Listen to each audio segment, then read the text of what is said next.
대리제도에 관한 설명으로 옳지 않은 것 고르기. 1번 법률행위의 대리 가르쳐 놓으세요. 이게 아주 중요한 표현이죠. 법률행위의 대리란 얘기는 법률행위를 대신한다는 거예요. 그럼 법률행위는 의사표시를 가지고 있기 때문에 법률행위를 대신한다는 얘기는 결국 의사표시를 대신하는 겁니다. 그래서 의사표시를 대신하는 게 민법상 대리입니다. 그럼 이때 대리는 어떠한 사회적 기능을 하느냐? 1차적으로 사적 자체의 확장을 위해서 대리가 인정이 되고 2차적으로 사적 자체의 보충을 위해서 인정을 해주죠. 확장 동그라미 넣으시고, 확장은 자기 스스로 넓히는 거예요. 자기 스스로. 그러니까 자기가 스스로 다른 사람한테 의사결정할 수 있는 자격 권한을 주고 스스로 넓히기 때문에 확장의 기능은 임의대리에서 나타난다 그랬어요. 법정대리에서 나타난다 그랬어요.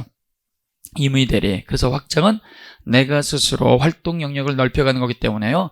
이건 자기가 원했을 때 하는 거예요. 그래서 1차적 기능은 확장에 있고 확장은 임의대리다. 그러나 2차적 기능으로서 없는 부분을 채우는 것은 이거는 국가가 채워주니까 법정대리에서 나타나게 되는 거예요. 법정대리.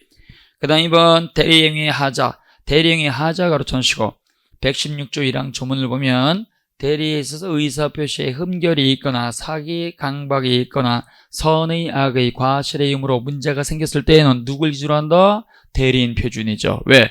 대리에 있어서 의사결정은요 본인이 한 것 아닙니다. 또 본인의 지시를 받은 것도 아닙니다. 대리인이 독자적으로 결정하는 거예요. 내가 갖고 있는 부동산을 갖다가 팔아야 되는데 이 부동산을 갖다가 당신이 알아서 팔아줘. 그러면 이때 대리인은 특별한 사정이 존재하지 않으면 대금도 대리인이 결정을 하고 상대방도 대리인이 결정을 하고, 그 다음에 계약의 진행 방식, 계약금 받고 그 다음에 중도금 몇 차례 나눠주고 잔금 지급하고 소유권 이전하는 방식, 이렇게 하는 것은 전부 다 대리인이 결정하는 것에 따라서 대리행위에 있어서 의사표시는 누가 했다? 대리인이 했죠. 본인이 한 게 아니에요. 그러니까 대리인 기준이 되니까 대리인 기준.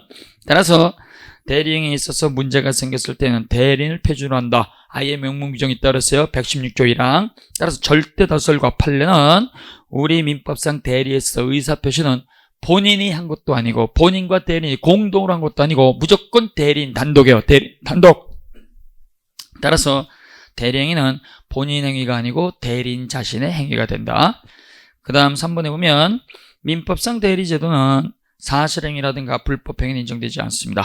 또 법인의 대표기관의 불법행위는 일정한 경우에 법인의 불법행위가 되기 때문에 예외적으로 법인 불법행위는 대리를 인정한 결과이다. 큰일 날 소리입니다. 불법행위는 대리 절대 불가예요. 대리 절대 불가. 법인 대표기관은요 기관이기 때문에 독립성이 없다고 그랬어요. 따라서 기관의 불법행위가 저질러지게 되면 일정한 요건을 갖추면 법인 자신의 불법행위가 되죠. 법인 자신의 불법행위가 되는 것이지 불법행위의 대리가 인정되는 것도 아닙니다. 법인의 불법행위는 35조 제1항을 기억을 하셔야 돼요. 법인 불법행위 35조 제1항 강행 규정이죠. 법인의 이삭이 있다 대표자 대표기관이어야 돼요. 그 다음에 외형상 직무 관련성이 인정이 돼야 되고 그 다음에 손해가 발생이 돼야 돼요. 그래서 법인의 불법행위가 성립하기 위해서는 반드시 대표기관일 것, 외형상 직무 관련성이 있을 것, 손해가 발생할 것, 요 세 가지 요건 다 갖춰야 돼요. 법인 대표기관 명칭 6가지 기억하시죠? 이사, 임시이사, 특별대리인, 청산인, 직무대행자, 사실상 대표자.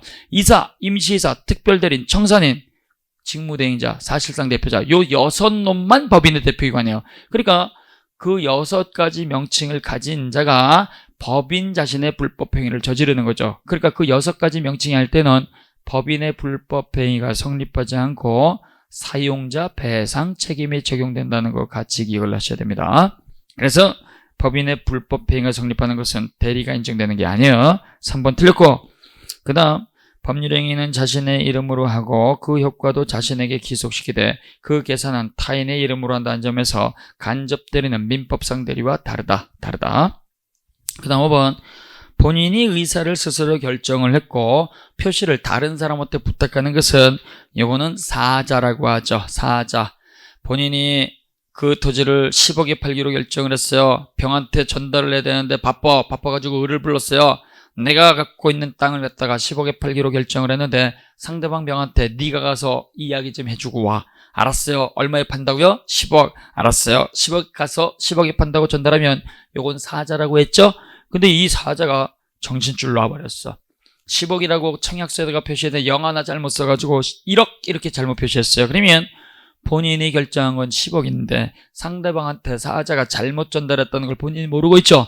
따라서 이때는 본인은 착오를 이뤄 취소할 수 있다 없다? 있다라는 걸 기억하셔야 돼요. 따라서 이때 본인이 결정한 것을 심부름하는 사자가 잘못 표시하게 되면 이때 의사와 표시의 불일치는 사자를 기준으로 하는 게 아니고 본인이 결정했으니까 본인을 기준으로 따지게 된다. 그래서 대리에 있어서 문제가 생기게 되면 대리인을 기준으로 판단하고요.